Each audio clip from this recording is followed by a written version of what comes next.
Okay, now we go on to look at the limitations of REDD Plus. So the first one is that in order for REDD Plus to be successful, we need to have extensive monitoring, reporting, and verification. So it's not as simple as just giving financial rewards to developing countries to conserve forests. So in the first place, you need to monitor which area of the forest is being conserved, right? There have to be reports on whether conservation is truly happening. Is deforestation really banned in the area? You need to verify whether it's true, and also it has to be verified in the long run. It's not just like for 1 year there's no deforestation and that's it, right? And furthermore, there are many aspects that need to be agreed on. So for example, which institutions are appropriate in implementing the REDD Plus project, right? So which is the, for instance, the governmental office or department that will be in charge of a REDD Plus project, and what are the environmental, social, and development issues to be included? Are local indigenous people going to benefit from the REDD Plus? If so, in what way will they benefit from the REDD Plus projects? Is it in terms of the social development, economic development, and so on, right? And of course, we need to measure the impact of the REDD Plus project. So there's also a need to choose the right indicators to measure, for instance, whether biodiversity is protected, or to measure the benefits that local indigenous communities gain from REDD Plus projects.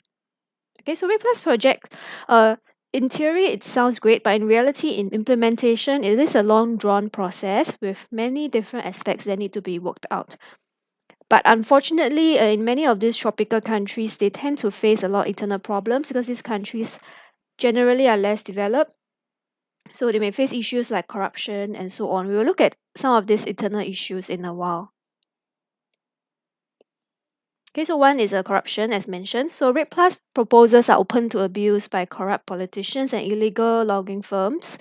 So oftentimes, in these less developed countries, right, the lack of funds combined with weak governance and corruption are obstacles to effectively monitoring and policing forests. So, for example, I may have a piece of forested land which qualifies for REDD Plus benefits. So the politicians involved can receive financial compensation from REDD Plus, right? However, if there's weak governance and there's ineffective monitoring, it means that even within this area of the forest that is designated as REDD Plus, there could still be illegal logging going on. Yeah, and then these logging firms could pay bribes to the politicians in order to continue to engage in illegal logging, even in REDD Plus project areas. And this, of course, reduces the effectiveness of REDD Plus. So monitoring is very, very crucial. Another aspect is that we know that REDD Plus is supposed to help to benefit the local indigenous people who live in the forest, but this may not always happen.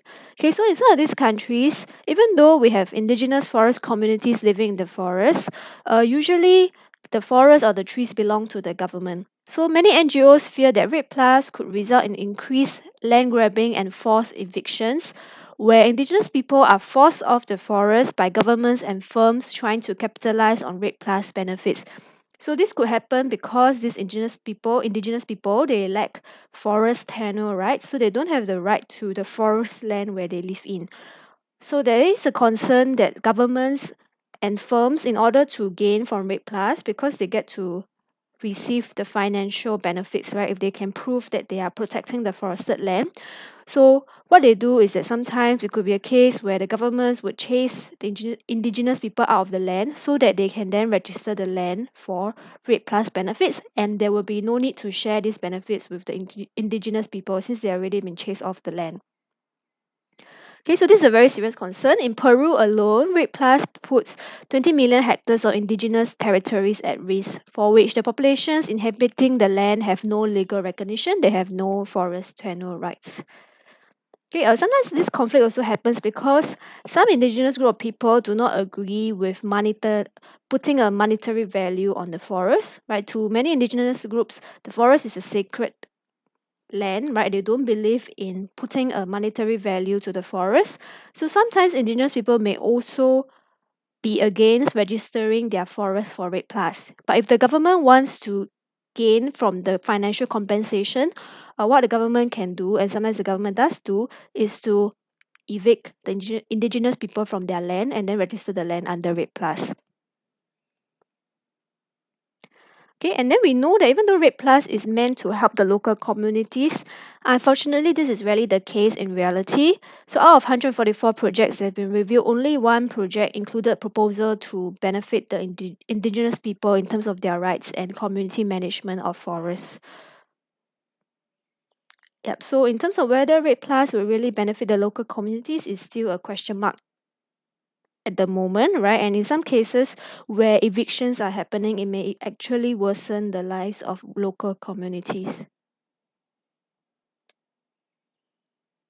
Okay, then what about the environmental impact? So we look at environmental impact, right? A study of 80 REDD Plus project across the world found that many of the projects did not implement a clear monitoring of biodiversity, and very often there were no clear guidelines on how biodiversity goals were expected to be implemented or achieved.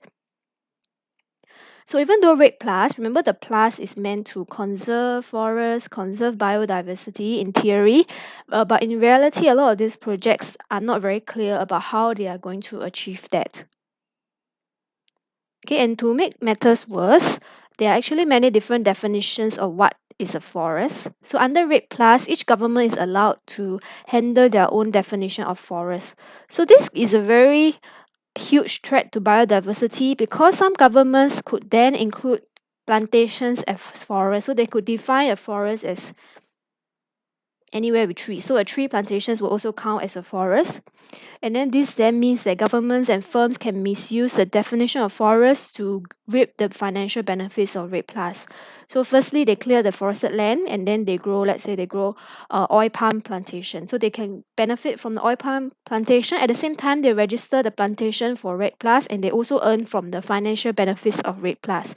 So this is a loophole where governments can gain financially without having to conserve forests. Okay, so in fact, there have been firms that have been accused of registering plantations for forests in order to gain the REDD Plus benefits. Okay, and we should know that plantations are different from forests, right? Plantations can never be the same as forests in terms of biodiversity and also in terms of the ability to store carbon. So studies have found that actually oil palm plantations at most can only take in 20% of carbon that is stored by an intact tropical forest.